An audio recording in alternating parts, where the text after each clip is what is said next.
Hey there, my friend. It's time for our weekly wisdom card draw. This is your time to pause, ground yourself in the moment, connect with your body and soul, reclaim the power you have to create your life in each moment, and commit or recommit to shining your light in the world.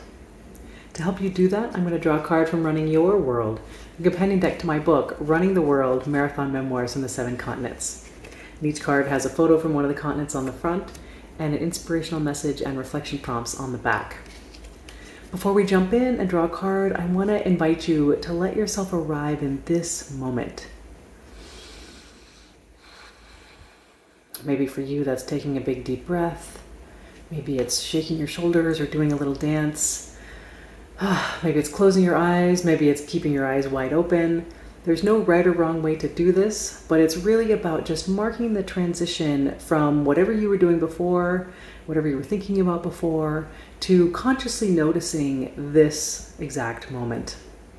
It's so easy to get caught up in the past or caught up in the future or just caught up in whatever you were doing and not noticing just this particular moment, not noticing your presence in the present moment.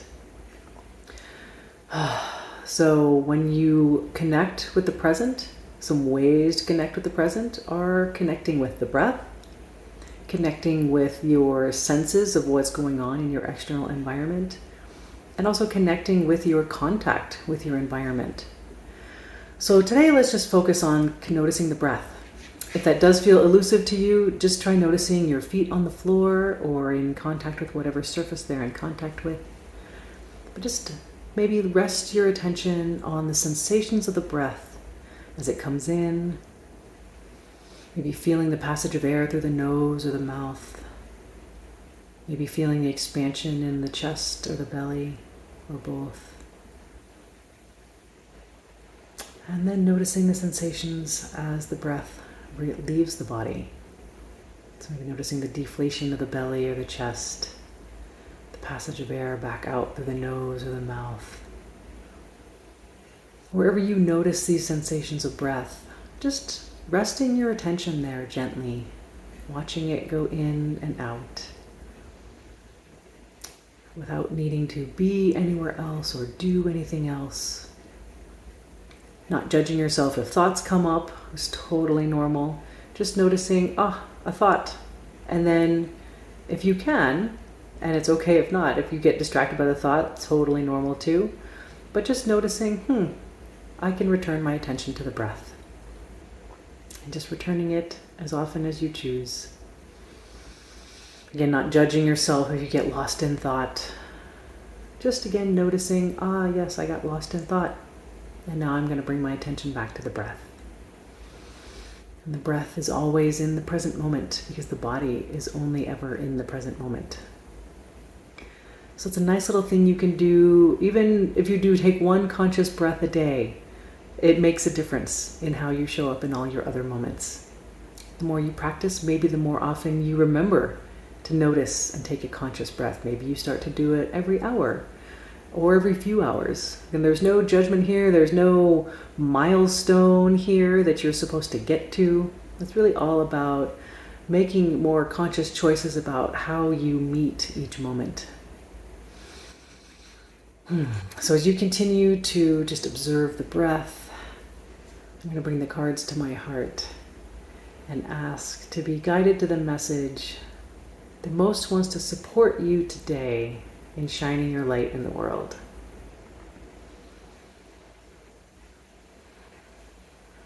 And with that intention out there, I'm going to shuffle the cards. And you can just keep noticing, keep connecting with the breath. Again, if that feels elusive, maybe connecting with the feet on the floor or your physical surroundings, whatever feels most accessible for you. Again, there's no right or wrong way to do this. The best way to do it is the way you will actually do. So no judgment, there's no homework, you're not being graded. How do you most easily meet the present moment? And our card today is, all right, weathering the storm. All right, so this is from Rapa Nui, or Easter Island, and you can see a cool little cairn here on one of the volcano mountains and then a storm gathering in the distance. So weathering the storm. Sometimes the storm is in the distance. Sometimes you're right in the middle of it. You can lose yourself in it, or you can choose to stay grounded as it swirls around you. Like a cairn whose foundation is rooted in the earth, you can experience the storm and yet not become it. You can feel heartbreak, pain, and fear, and yet not become them. You are not here to deny the storm or to wish it away. The storm has its place in the unfolding of the future. Acknowledge it.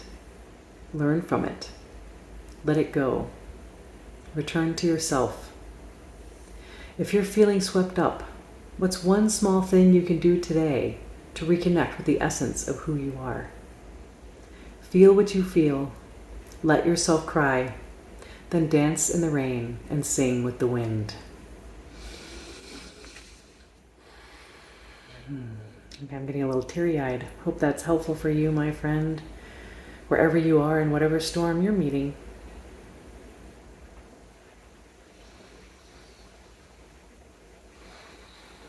Just letting this energy support you. Knowing that it's okay to cry.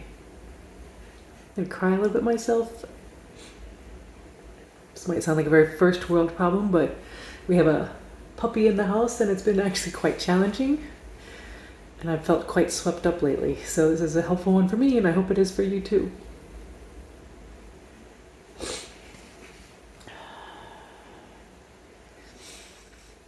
So maybe you're noticing some emotion coming up. Maybe some thoughts or feelings, which are emotions, yep. Physical sensations. Maybe you just need a release of emotion. Maybe a release of physical sensation. Maybe a shift in the thought patterns, or just a noticing what thought pattern is present. Just letting whatever is coming up be okay. Letting it all be information.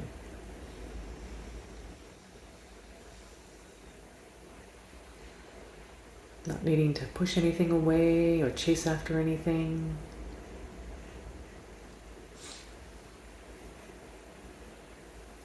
Just letting it all be present.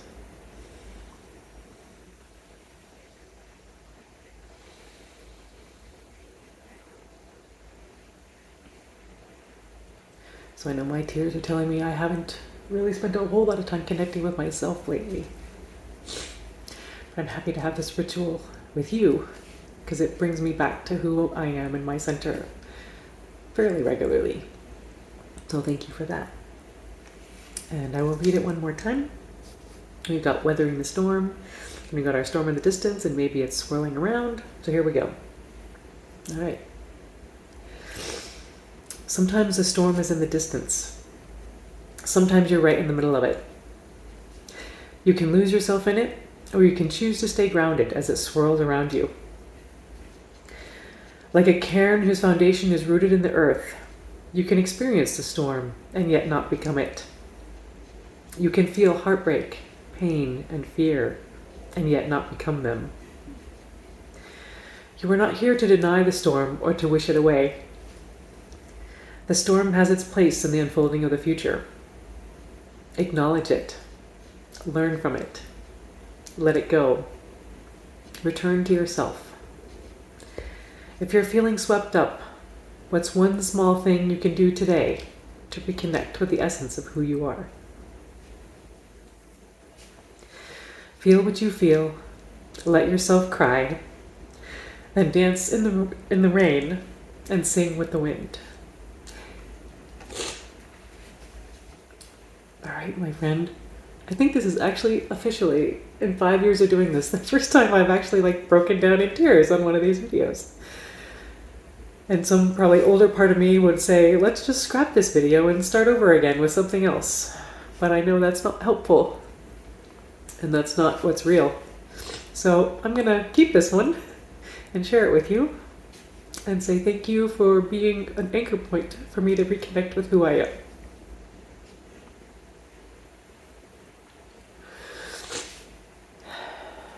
I hope you find a way to do that for yourself as well.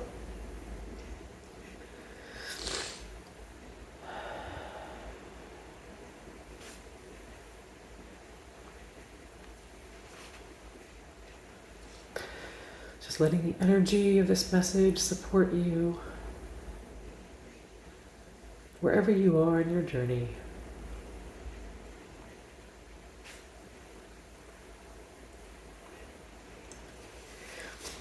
Thank you again, my friend, for being here on this journey. Thank you for allowing me this space and for, again, being a part of who I really am. And what I love to do in the world is share these opportunities and reflections for us all to become closer to who we really are. Even when we do get swept up, and there's nothing wrong with that. Life happens, things happen that demand your attention. And so that little reminder that maybe if you just do one tiny thing each day that reconnects you to who you are, it is enough. It is enough in those trying times. They don't even have to be trying, but the times where all of your time and attention is devoted elsewhere. And it may feel like, again, a long time since you've connected with who you are. Just little touch points here and there can be enough of an anchor through that time period. So thank you for being mine. I hope you enjoy the exploration of weathering the storm. I hope it does support you, whatever storm you may be weathering, or maybe you're in a part between storms. And that's a fun place to be too. So thank you for being here. I honor you for being on the journey and for giving yourself the gift of this time and space for you. And I look forward to seeing you next time. Take care, my friend.